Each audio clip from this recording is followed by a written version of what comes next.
शरीरं सुरूपं तथा वा कलत्रं यशश्चारुचित्रं धनं मेरुतुल्यं मनश्चेन लग्नं गुरुरङ्घ्रिपद्मे तत किं तत किं तत किं तत किम्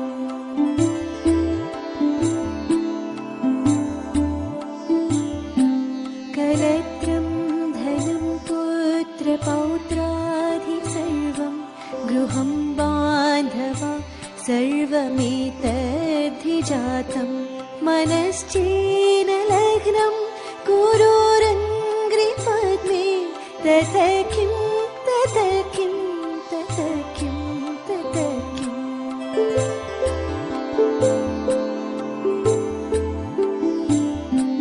षडङ्गादिवेदो मुखे शास्त्रविद्या कवित्वादिगद्यं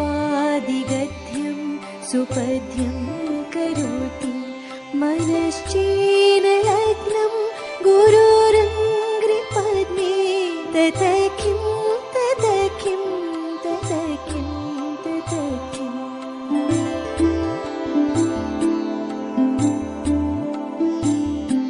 विदेशेषु मान्य स्वदेशेषु धन्य सदाचारवृत्तेषु मत्तो न चान्य मनश्चेन लग्नं गुरोरङ्घ्रिपद्मे तत किं तत किं तत किं तत किम्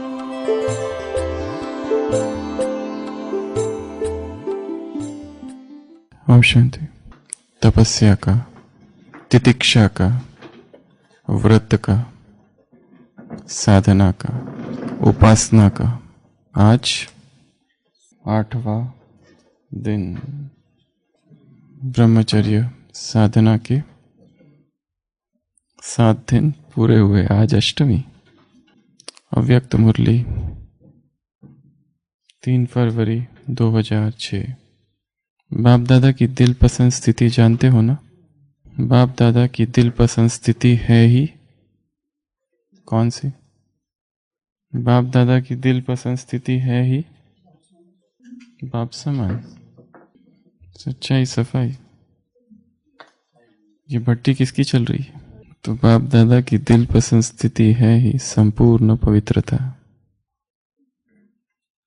इस ब्राह्मण जन्म का फाउंडेशन भी संपूर्ण पवित्रता है। संकल्प और स्वप्न में भी रिंचक मात्र अपवित्रता का नाम निशान न हो। तो व्यक्तवाणी 3/2/2006। बाप दादा की दिल पसंद स्थिति है संपूर्ण पवित्रता। संपूर्ण पवित्रता है ब्राह्मण जीवन का फाउंडेशन। संपूर्ण पवित्रता अर्थात संकल्प और स्वप्न में भी अपवित्रता न हो। स्वप्न में हम क्या देखते हैं? स्वप्न में हम क्या देखते हैं? 5 प्रकार के स्वप्न होते हैं। पहला, व्यक्ति स्वप्न में वो देखता है जो दिन भर चला है, सारा व्यर्थ, या उसके जीवन में जो कुछ हुआ है वो कुछ भी हो सकता है। उसका कोई तालमेल नहीं है जो दिखाई दे रहा है। कुछ दिखता है, कुछ नहीं दिखता है, रैंडम कुछ भी दिखाई देता है अचानक से, पर होता जरूर वही है जो दिन भर हुआ है। उस दिन के स्वप्न में उस दिन का दिखे, ये ज्यादा संभावना है। ये पहले प्रकार का स्वप्न। दूसरा, सारे दिन भर जिस चीज का दमन किया गया है वो दिखेगा। वो इच्छा जो दमित है, वो भावना है जो दमित है, वही स्वप्न में बाहर निकलेगी। दिन भर उपवास, अंदर से भोजन की चाह, रात में ब्रह्मा भोजन का भोग, जो दमन किया गया वो दिखेगा। जहां ब्रह्मचर्य जबरदस्ती ओढ़ा गया है, वो ब्रह्मचर्य रात में टूटेगा। विकारों का अतिक्रमण कर जाना, विकारों से परे निकल जाना, अर्थात ब्रह्मचर्य। ब्रह्मचर्य दबाना नहीं है, दमन नहीं है, भाग जाना भी नहीं है। ब्रह्मचर्य डर भी नहीं है, विकारों से डरते हैं, डरना भी नहीं है ब्रह्मचर्य।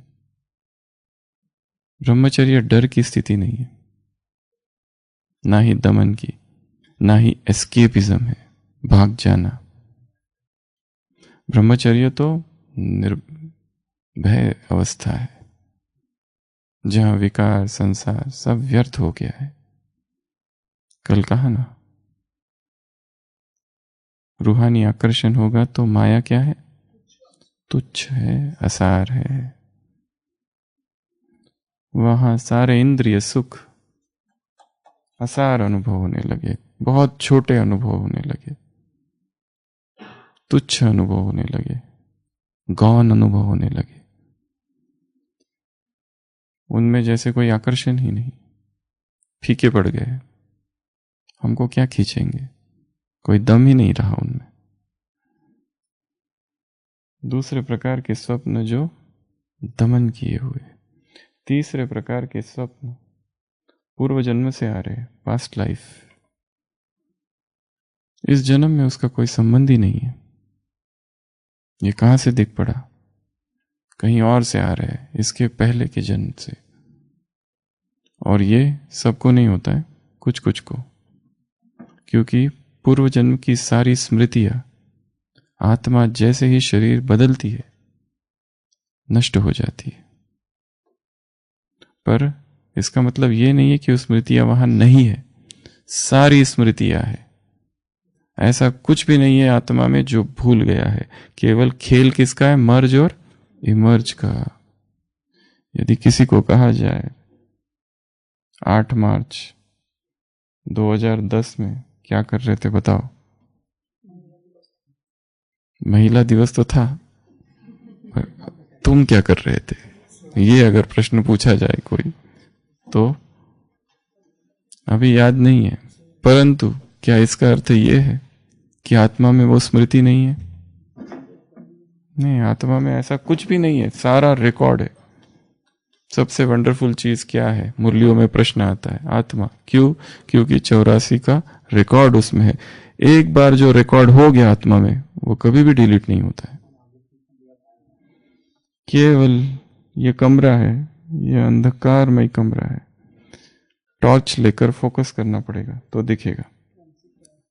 कौन सी टॉर्च? अगर कोई प्रयत्न करे 5 मार्च 2010, 5 मार्च 2010, रिपीट करते जाए करते जाए करते जाए करते जाए, अभ्यास करते जाए, रोज एक ही एक अभ्यास, तो धीरे धीरे धीरे धीरे ये बीच के सारे वर्ष हटते जाएंगे और धीरे धीरे 2010 में हम पहुंचेंगे और धीरे धीरे बाकी मास भी हटते जाएंगे, मार्च में पहुंचेंगे और फिर धीरे धीरे मार्च की 8 तारीख को पहुंच जाएंगे और सुबह चाय में चीनी कम थी या ज्यादा थी वो भी याद आने लगेगा।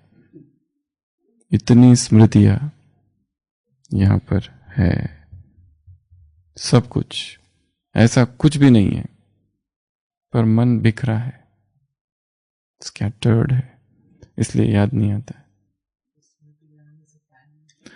टाइम वेस्ट ही है, इसलिए तो करना नहीं है ये सब चीजें। रिद्धि सिद्धि वाले यही तो करते रहते हैं, इसलिए बाबा ने ये सब नहीं सिखाया। और उसमें धोखा भी है। पास्ट लाइफ रिग्रेशन थेरेपी के रूप में ठीक है, किसी का डिप्रेशन जा ही नहीं रहा है, बाकी सब कुछ ठीक है। जिसको कहते हैं इंडोजीनियस डिप्रेशन, शायद उसका कारण किसी और जन्म में है, तब हिप्नोटिक रिग्रेशन किया जाता है। उसकी भी चर्चा यहाँ पर कभी की थी। और क्या क्या विधियां है 10-12, कैसे पीछे जाए, दरवाजे, पर्दे, टनल, कैसे अंदर अंदर अंदर अंदर जाते जाए, गर्भ में कैसे प्रवेश करे और फिर उसके भी बाहर पीछे। तो वो तो दूसरे प्रकार की विधियां है। तो कुछ स्वप्न कहाँ से आते हैं? पूर्व जन्म से।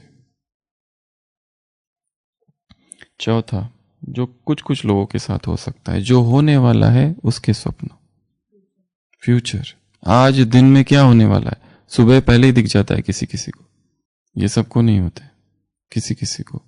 और पांचवें प्रकार के स्वप्न तो सबसे पावरफुल है, जो अति चेतन से आते हैं। जो ऋषि मुनि रहते थे उनको सब कुछ दिखाई देने लगता था,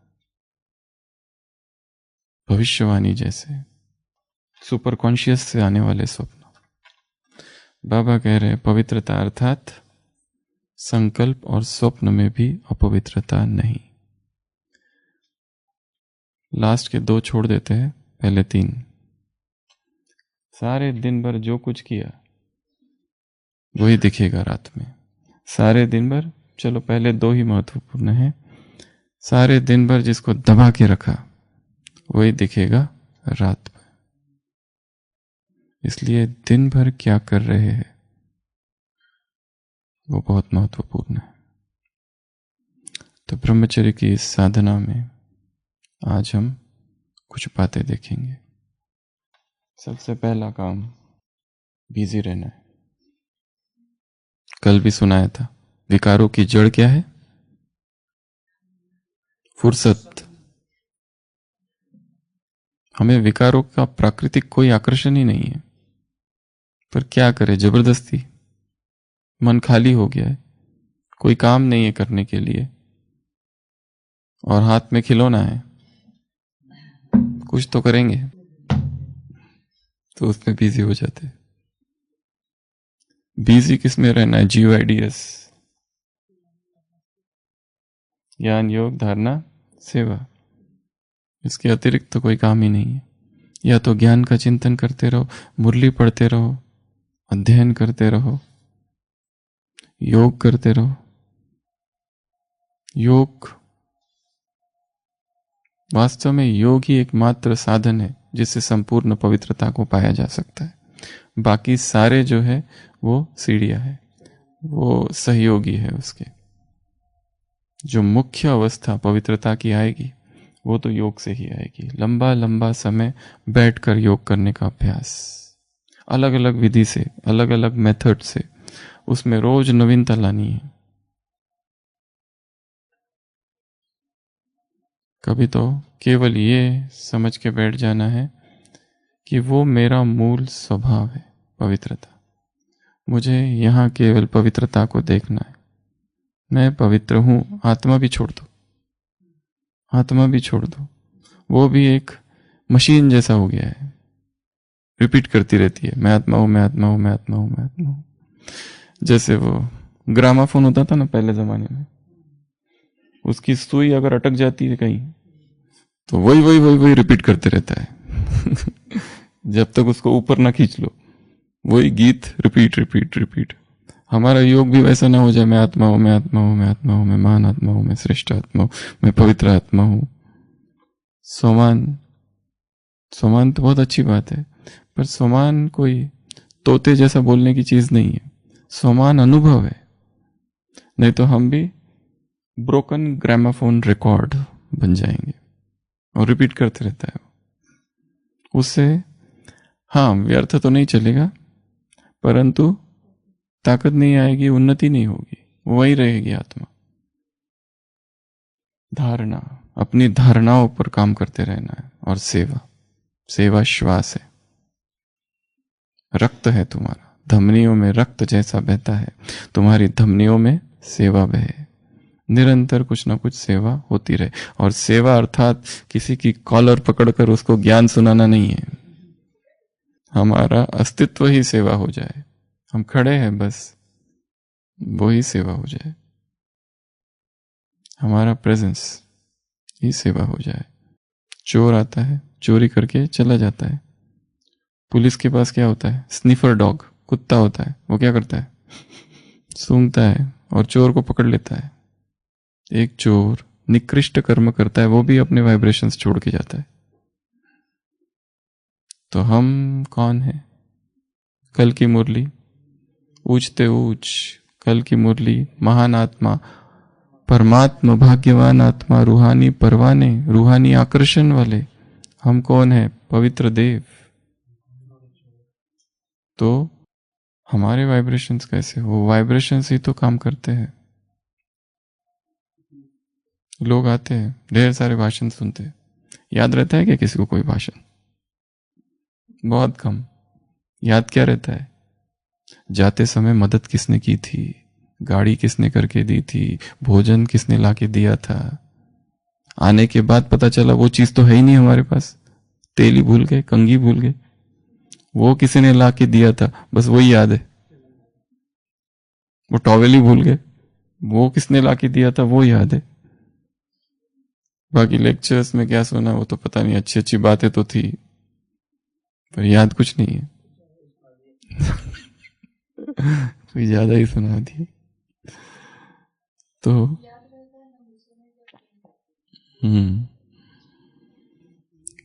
तो रादर महसूस था ज्यादा महत्वपूर्ण है।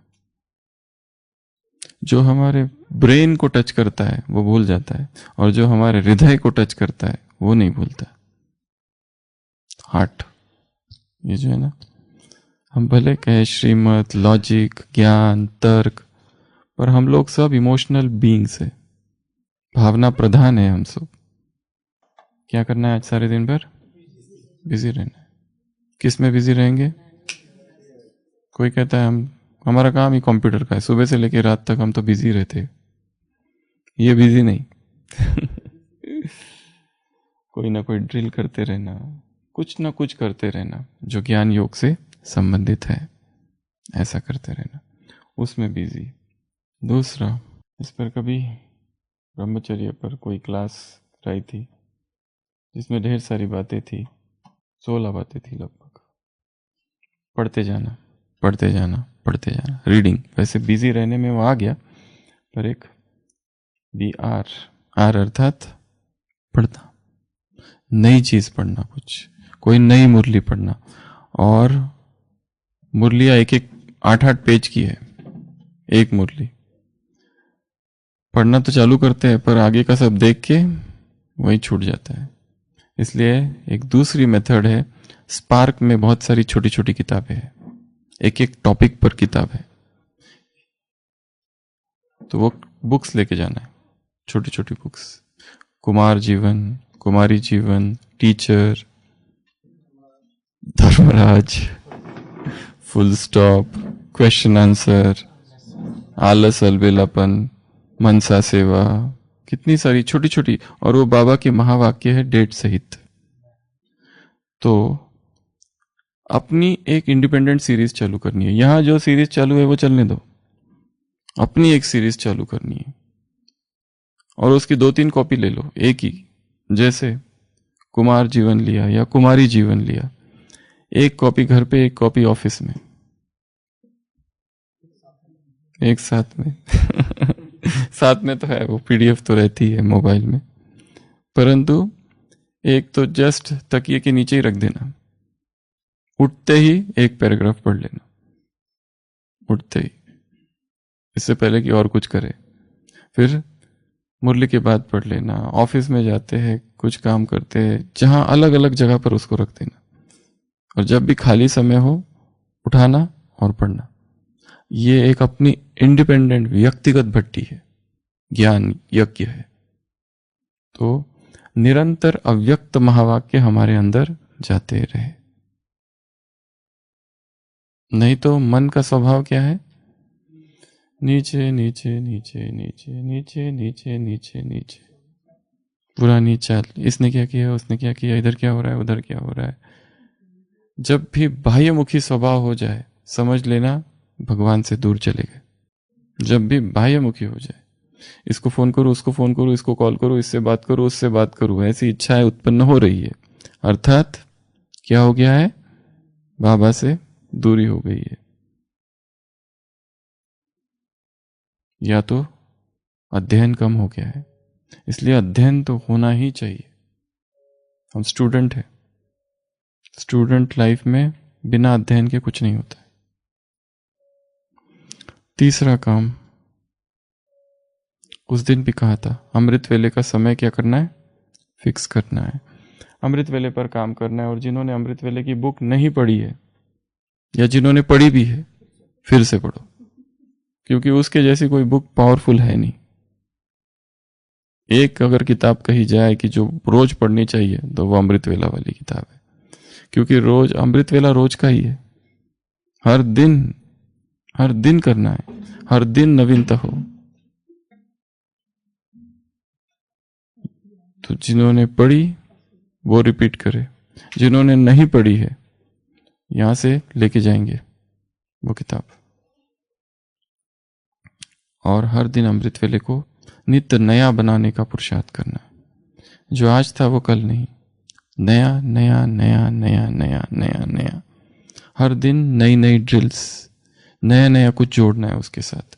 जैसे कल हमने ड्रिल की थी, कौन कौन सी, और जो सुबह यहाँ ड्रिल कराई जाती है दिन भर में अलग अलग समय पर उसका अभ्यास करना है। जैसे कल हल्का हो जाना, मैं एकदम ही हल्का हो गया, या तो भारी होके एकदम ही नीचे चला गया, या तो इतना छोटा हो गया, या तो मैं ही मैं हूं।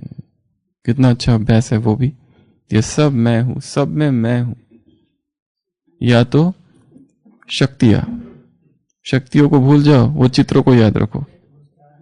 कौन घुसा? कछुआ घुसा, पेटी घुसी, सागर घुसा, पेड़ घुसा, तराजू घुसा, वो जोरी घुसा, वो पहाड़ घुसा, और कौन घुसा? हाँ आंधी तूफान। तो ये सब सब सब सब सब सब सब सब इधर जा रहा है, शक्तियों का आह्वान। तो ये भी ड्रिल है, अलग अलग ड्रिल इजाद करनी है, हर दिन नई नई ड्रिल। तो अमृतवेला बड़ा ही प्लेफुल हो जाए, मनोरंजन हो जाए, पिकनिक जैसा हो जाए। और एक चीज, उसकी अवधि बढ़ाते जाना है। अवधि क्या करनी है? उसकी ड्यूरेशन बढ़ाते जाना है, क्योंकि अच्छे अमृतवेले के लिए बहुत सारी चीजें वहां पर चाहिए। वो 4 बजे उठ के नहीं हो सकता, 3:45 बजे उठकर नहीं हो सकता। और ये भी कहा था कि अमृतवेला करना है तो स्नान करके ही करना है, तो वो ज्यादा पावर आएगी, नींद उड़ जाएगी। और एक चीज, फिर भी किसको नींद आती है तो क्या करेंगे?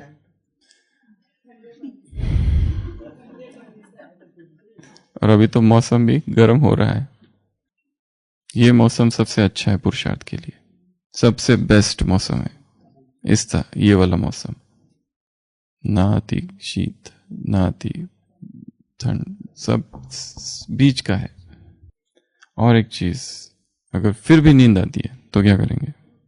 चलते चलते और प्राणायाम का अभ्यास, भस्त्रिका, खुले में बैठ जाना, उठते ही पहले 5 मिनट 10 मिनट 2-3 प्राणायाम करके फिर अमृतवेला चालू करना है। भस्त्रिका प्राणायाम, अनुलोम विलोम, 2-3 जो भी जिसको आते हैं, वो भी बहुत अच्छी चीज है। दंड बैठक, सारा आलस खत्म। कुमारों के लिए तो सबसे बेस्ट है, उठो और 100 दंड बैठक, सिटअप्स, स्क्वाट्स, ये सबसे अच्छा है। या पुशअप्स 10, वो बात की बात है, पहले अमृतवेले से पहले तो अमृतवेला शक्तिशाली होना चाहिए। अगर नींद ही नींद आती है तो थोड़ा पसीना बहा दो उसके पहले, बहुत अच्छा हो जाएगा। थोड़ी कसरत, थोड़ी एक्सरसाइज, पुशअप्स, पुलअप्स, स्क्वाट्स, दंड बैठक, फिर देखो कहां से आती है, नींद ही नहीं आएगी। तो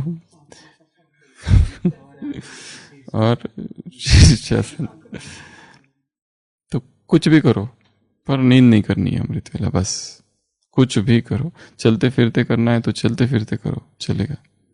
पर योग का मजा चलते फिरते नहीं आता है, चलते फिरते तो दिन भर के लिए है, योग तो बैठ कर किया जाता है।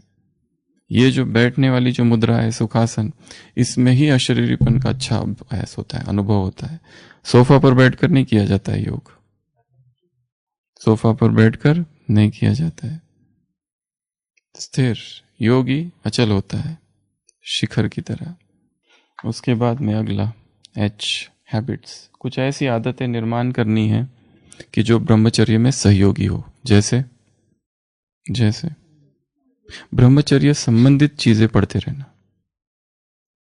ब्रह्मचर्य संबंधित लिटरेचर। सबसे अच्छी किताब जो एक है ब्रह्मचर्य की, स्वामी शिवानंद की है, ब्रह्मचर्य सबने पढ़ी होगी, हिंदी इंग्लिश दोनों में अवेलेबल है। बहुत गहराई से बताई है बातें ब्रह्मचर्य के विषय में। ये तो एक है, ऐसी ढेर सारी किताबें हैं, ढेर सारी, क्योंकि ब्रह्मचर्य कोई नया टॉपिक तो है नहीं। हाँ, पवित्रता की जो गहराई बाबा ने बताई है वो किसी किताब में नहीं है, परंतु ब्रह्मचर्य की जो प्रारंभिक बातें हैं वो सब में है।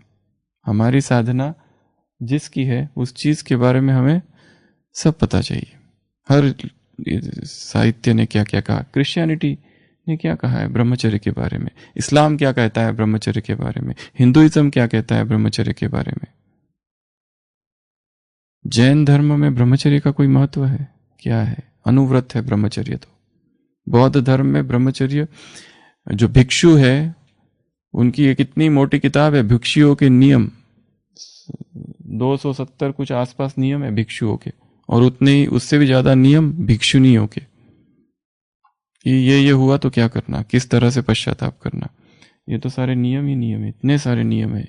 सन्यासियों के क्या नियम होते हैं सन्यास धर्म के, तो पढ़ते रहना है, पढ़ते रहना है, समझना है इसकी गहराई को, क्योंकि ये टॉपिक बहुत बड़ा है। द्वितीय महायुद्ध था अफ्रीका में, लगभग 270 सैनिक भटक गए थे और 3 दिन तक ना उनको खाना मिला ना पानी मिला, भटक रहे थे। उसमें से केवल 130-40% लोग तो चले गए, मर गए,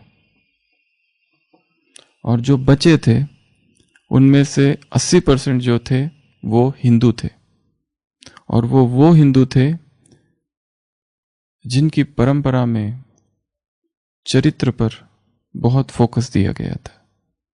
उनके रक्त में ही वो तेज, वो तितिक्षा, वो सहन करने की भावना थी, उनके रक्त में ही था। बचपन से ही उन्हें वैसी ही ट्रेनिंग दी गई थी। एक रीति से इनडायरेक्ट ब्रह्मचर्य के संस्कार थे उनमें।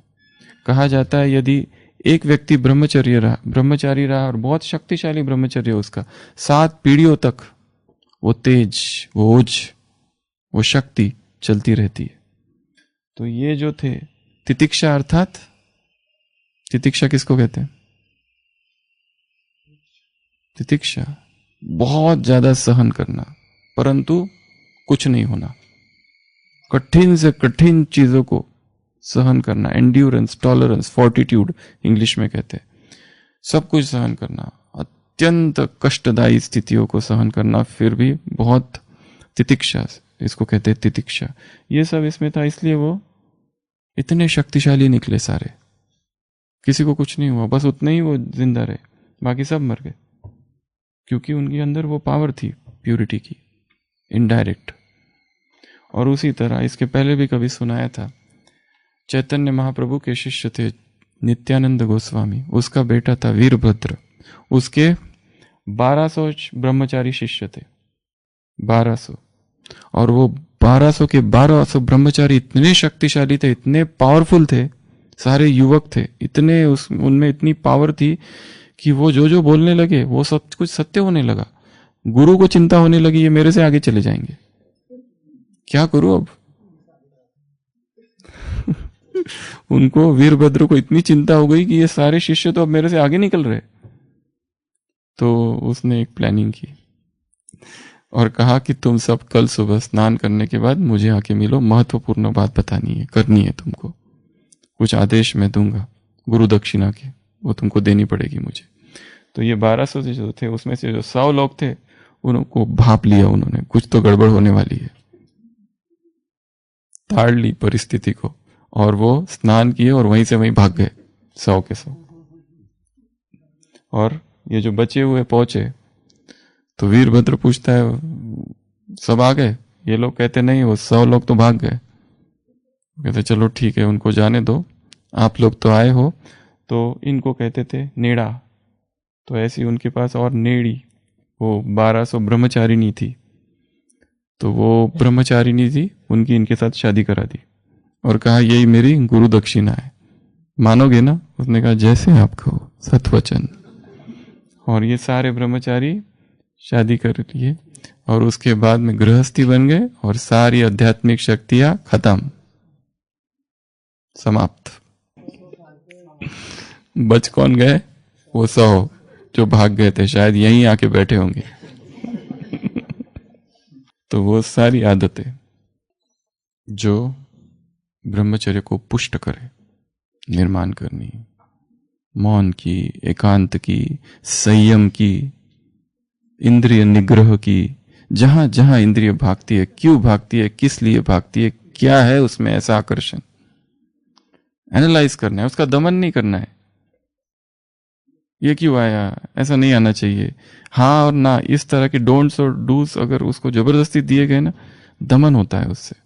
उसको एनालाइज करो, ठीक है, देखो उसको, ये है, क्यों इतना इसमें आकर्षण, अंदर क्या है, अंदर क्या है, और आगे बढ़ो, और आगे बढ़ो, और आगे बढ़ो। गहराई से देखना चीजों को, जो आर पार दिखाई देने लगे। कुमार है, कुमारी है, सोचते हैं कोई साथी मिल जाए, अच्छा मिल गया साथी, एक है, अरे ये क्या सोच लिया, काम महाशत्रु, हटाओ हटाओ हटाओ, तो स्वप्न में मिलेगा फिर। देखो ठीक है मिल गया, अब क्या करोगे, घूमोगे फिरोगे, अब क्या करोगे, वो हर बात मानेगा क्या? कभी ना कभी तो दुख तो होगा ही ना उससे, झगड़ा तो होगा ही होगा, कुछ ना कुछ तो होगा जरूर।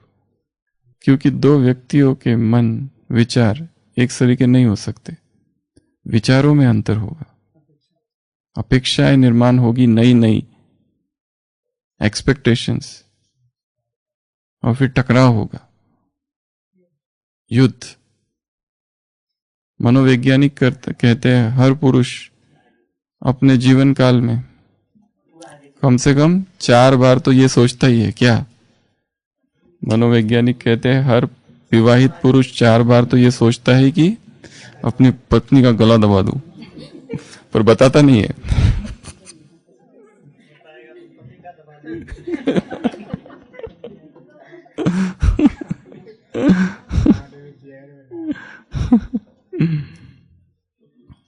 तो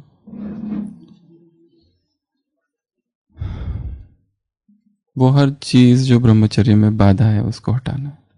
अगर वो मीडिया है तो कुछ दिनों के लिए छुट्टी कर दो इसकी, कुछ दिनों के लिए छुट्टी, देखो क्या होता है। 3 दिन का छोटे छोटे अभ्यास करके देखने। 3 दिन 0 इंटरनेट।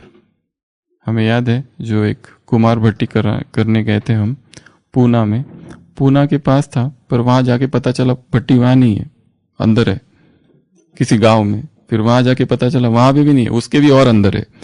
तो वो जो जगह थी वहां पे रेंज ही नहीं थी। 2 दिन कोई रेंज ही नहीं। और जो कुमार आए थे बहुत दूर दूर से आए थे, बहुत दूर से, गोवा, पूरी रात रात भर बाइक चलाते हुए, और यहाँ आए सबके मोबाइल बंद, बड़ा शांति हुई सबको। तो डिजिटल डिटॉक्स बीच बीच में सारे, इसको 3 दिन के प्रयोग करके देखने। 3 दिन 0 यूट्यूब, हाथ ही नहीं लगाना उसको। 3 दिन नो सर्फिंग, सर्च करना ही नहीं, क्योंकि हमारा इंस्टेंट ग्रेटिफिकेशन की आदत है। कुछ भी नया प्रश्न आया तुरंत उसमें ढूंढते, उसका अर्थ नहीं ढूंढना है। देखो क्या होता है। हमें याद है बचपन में ये सब तो कहाँ था, हमें कोई शब्द का अर्थ पता करना होता तो दुकानों में जाते थे और उनको कहते थे वो वाली डिक्शनरी दिखाओ, वो डिक्शनरी ढूंढते थे, फिर देखते देखते थे वो अर्थ ढूंढ लेते थे, तो फिर कहते थे बाद में देंगे, और वापस ढूंढना होता है। थोड़ा सा ये चाहिए कि जो नहीं मिल रहा है, जो चाहिए वो तुरंत नहीं मिलना चाहिए, थोड़ी खोज होनी चाहिए, तो फिर मजा आता है थोड़ा। तुरंत मिल गया, तुरंत हर चीज तुरंत मिल जाती है, अभी इंस्टेंट होनी चाहिए, खोज तो खत्म ही हो गई है। तो मीडिया पर काम करना है, मीडिया फ्री लाइफस्टाइल बीच बीच में। ऐसा नहीं कह रहा है इसको हमेशा के लिए फेंक दो, छोड़ दो, पर बीच बीच में तो कर ही सकते हैं, या दिनचर्या में कुछ समय तो कर ही सकते हैं। 6 घंटा, 3 घंटा, 2 घंटा, एकदम उससे दूर हो जाना, ये काम तो किया जा सकता है। वैसे तो ये बहुत सारी बातें हैं, पर आज क्या है, अंतर्राष्ट्रीय महिला दिवस, इसलिए कुछ और पढ़ेंगे।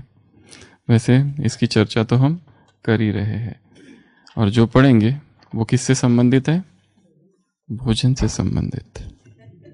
क्योंकि हमारे ब्रह्मचर्य में मुख्य भाग क्या है? साधना का भोजन। और इस भट्टी का मुख्य नियम तो सब फॉलो कर ही रहे। वो कौन सा है? 14 से 16 घंटा उपवास। क्या क्या? 6 घंटा ही है सारा मिला के 24 घंटे में। 6 घंटा तो है ही, सुबह 6 बजे से 12 बजे तक। वो रात वाला, रात का भी कर दिया ना, उसमें थोड़ा अहंकार को तृप्ति होती है कि ये ज्यादा है। वैसे तो है वो 6 ही घंटे का। तो 6 घंटा जो है ना, निर्जला, न खाना न पीना, एक घूंट भी नहीं जानी चाहिए पानी के अंदर। तो और ये करते समय ये याद आते रहेगा, ये क्यों कर रहे हैं, ये क्यों कर रहे हैं, तो बुद्धि इधर जाएगी इसके लिए, इसके लिए। तो ये क्योंकि वो उसको इसके साथ जोड़ दिया है। और सारी इंद्रियों में सबसे उपद्रवी ये जिह्वा है, रसों की तरफ उसका आकर्षण है। तो रात को 8 बजे खा लिया, अगले दिन सीधा 12 बजे, कितना घंटा हो गया? 16। धीरे धीरे 18 तक लेके जाएंगे अगली भट्टी में। तो आज है अंतर्राष्ट्रीय महिला दिवस। अनाज की खेती से लेकर भोजन तक अनाज को खाने योग्य बनाने की जटिलतम प्रक्रिया में अधिकतर सिर्फ नारियों की ही सदियों से अच्छी पिसाई और घिसाई हो रही है।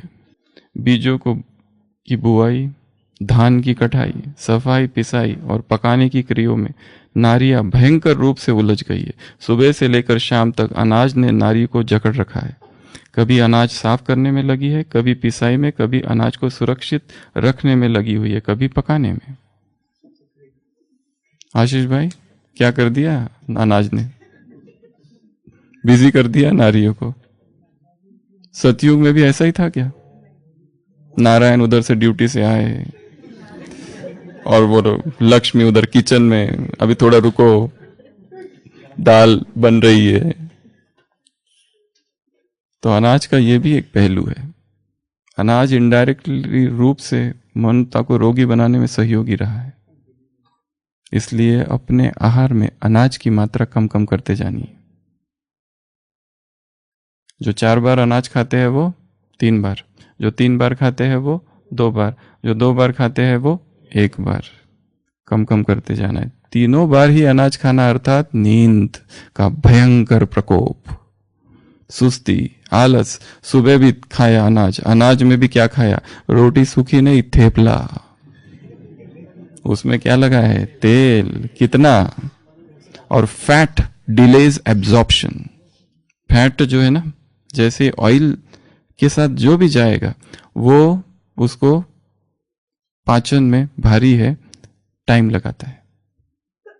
एक एप्पल खा लिया तुरंत पच गया, परंतु एक थेपला खा लिया वो इतना जल्दी नहीं पचता है, वो रहेगा वहां, वो धीरे धीरे जाता है, उसका टाइम थोड़ा ज्यादा है। तो अनाज को क्या करना है? कम कम करते जाना है। ऐसा नहीं कह रहे छोड़ दो, एक बार रखो, रात में या दोपहर में, कभी भी, प्रिफरेबली रात में।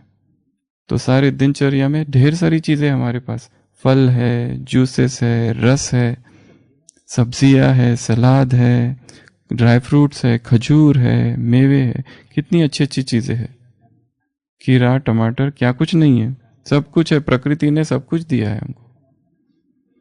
तो नारी को रसोई घर में हमने बांध दिया है। उसका एक मुख्य कारण क्या रहा? अनाज। इस कमबख्त अनाज को पकाने के चक्कर में नारी को इस कदर रसोई में बांध कर जकड़ कर रख दिया कि नारी का विकास, सारी कलाएं, प्रगति रसोई में ही भून कर रह गई है। सुबह से लेकर क्या करना पड़ता है? रसोई, रसोई, रसोई। प्रकृति ने नारी को रसोई करने के लिए नहीं पैदा किया है। यह द्वापर से चालू हुआ है, जब से अनाज की खोज हुई और अनाज को भी आग में डाला गया। सारा टाइम बस सुबह पकाओ, दोपहर को पकाओ, रात को पकाओ। और पुरुष, अनाज के कारण पकाने की कुप्रथा ने उन्हें रसोई रूपी सोने के पिंजरे में कैद कर दिया। शादी के बाद भी हर पुरुष को अधिकतर यही उत्साह रहता है कि पकाने वाली, घर साफ करने वाली एक शाही नौकरानी आ रही है। अंदर तो यही है सत्य, ऊपर तो सब दिखावा है। उसको चाहिए क्या? एक ऐसा कोई मिल जाए कि जो काम से आऊं तो भोजन एकदम गर्मा गर्म रेडी रखे मेरे लिए, वो भी फ्री में, और उसको तो कहे धर्म पत्नी, पर अंदर से क्या है वो? शाही नौकरानी। हमारे एक जीवन साथी की तरह नहीं। धरनी की ऐसी कौन सी नारी नहीं जो पकाने के झंझट से मुक्त नहीं होना चाहती है?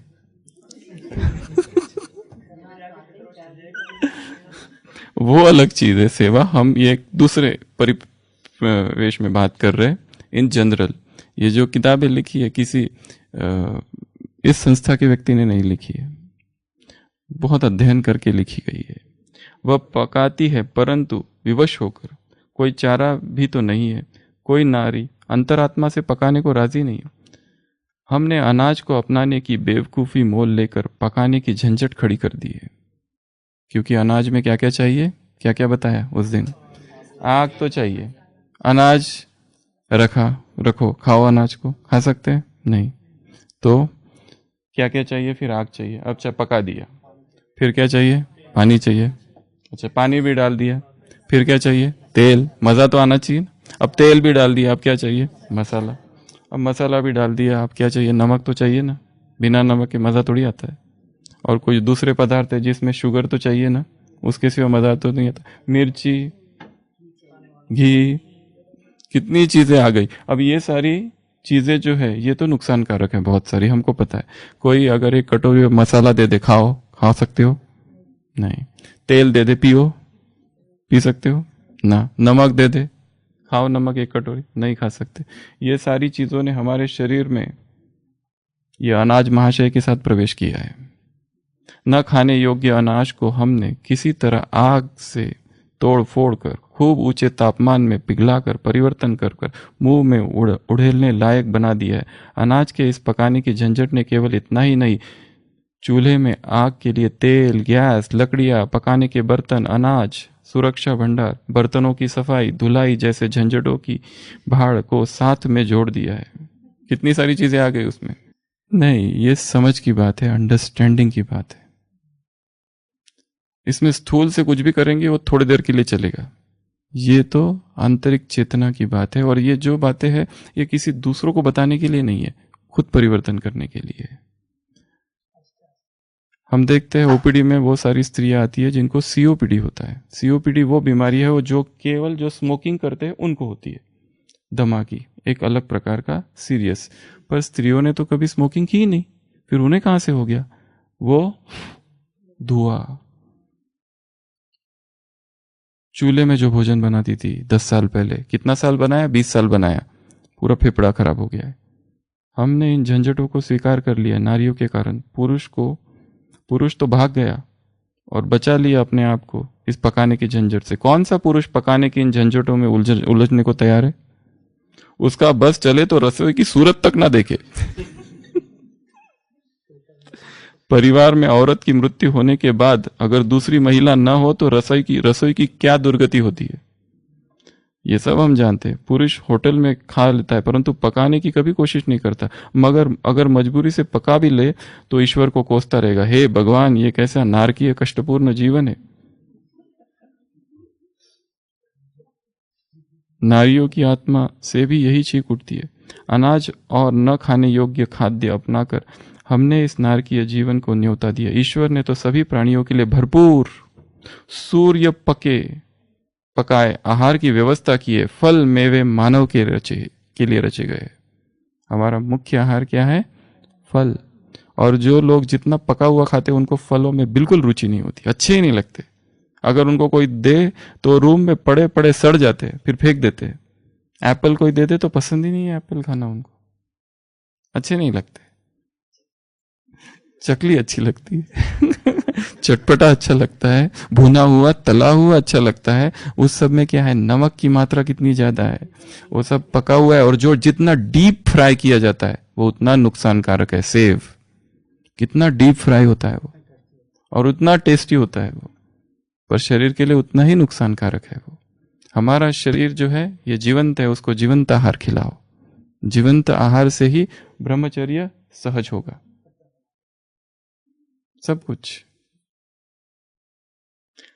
आग और पकाने की किसी प्राणी जीवन से कोई नाता ही नहीं है। मानव ने जितनी मेहनत इस रोगकारक अखाद्य अनाज को पैदा करने और पकाने के लिए के पीछे लगा दी, यही मेहनत अगर अपने अमृत तुल्य आहार फल मेवों के बगीचे बढ़ाने में लगा दी होती तो संसार का कोई प्राणी आज भूखा नहीं मरता, क्योंकि अनाज से 10 गुना अधिक आहार हमें बगीचों से मिलता है। संसार के दूसरे प्राणी और विशेषकर मादा पशु पक्षी निश्चय ही मानव जात को ऐसे अनावश्यक बोझ को ढोते हुए देखकर हंसते होंगे। ये कहते होंगे कि धरनी का सर्वश्रेष्ठ प्राणी तो पशुओं से भी अधिक मूर्ख, अज्ञानी और पागल निकला। स्वर्ग आहार का अधिकारी सम्राट घास फूल और कूड़े करकट रूपी आहार में उलझ गया। ना होता अनाज ना उलझती नारी, फल मेवे अपनाते ही भागे व्याधि सारी। नारी रसोई घर से बाहर निकलकर जब तक स्वयं का विकास नहीं करेगी, स्वस्थ समाज का विकास तब तक असंभव है। तोड़ दो इस जेल रूपी रसोई घर को, उड़ जाओ पूर्ण और स्वतंत्र विकास की ओर। यही आपकी नियति है, यही आपका स्वर्ग है। प्राकृतिक आहार यानी सिर्फ नारी की ही नहीं, हम सब की मुक्ति है। ओ रसोई घर के कैदी, क्यों खुद को जला रही हो? हर पल तेरा खाना ईश्वर पका रहा है। ईश्वर ने खाना पकाया है, 6 महीने लगाए उसने फलों को। सूर्य पका रहा है, उसको छोड़कर हम क्या कर रहे हैं? पका रहे, खुद भी पक रहे। ईश्वर सिर्फ स्वास्थ्य पकाता है, मानव रोग पकाता है। रसोई गई, रोग गया अस्पताल गया। Please do not kill yourself and your food in kitchen. तो ब्रह्मचर्य साधना में आहार का बड़ा महत्व है।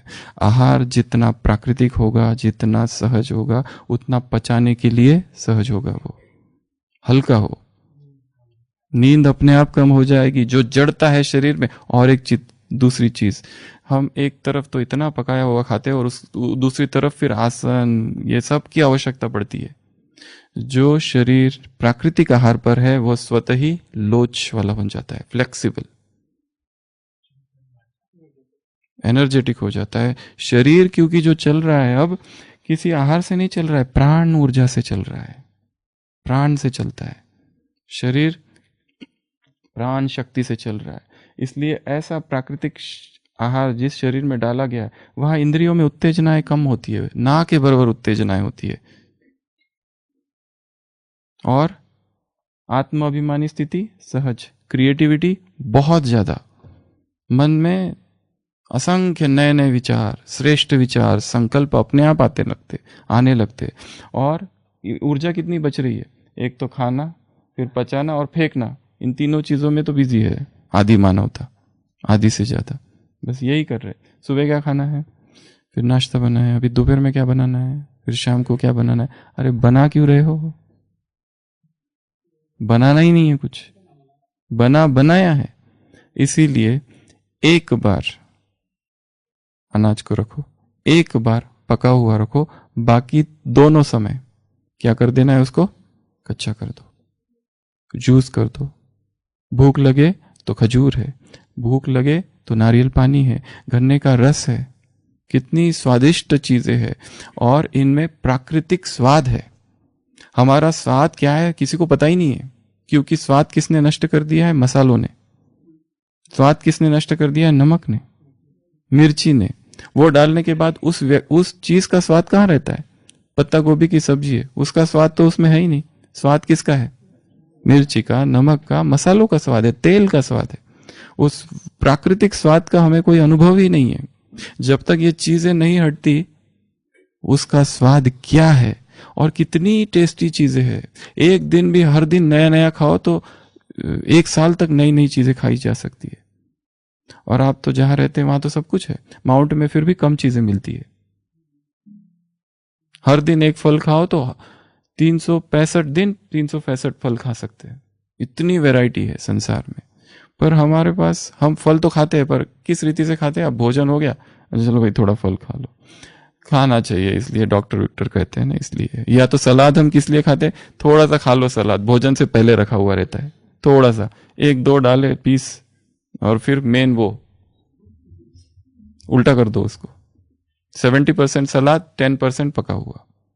तो सुबह जितना हो सके लिक्विड्स, सबसे बेस्ट आहार है लिक्विड्स। लिक्विड्स लिक्विड चबाने का काम ही नहीं, लिक्विड्स। और उसको पीना नहीं है, खाना है। इधर इधर सलाइवा घुमा घुमा के फिर पीना है।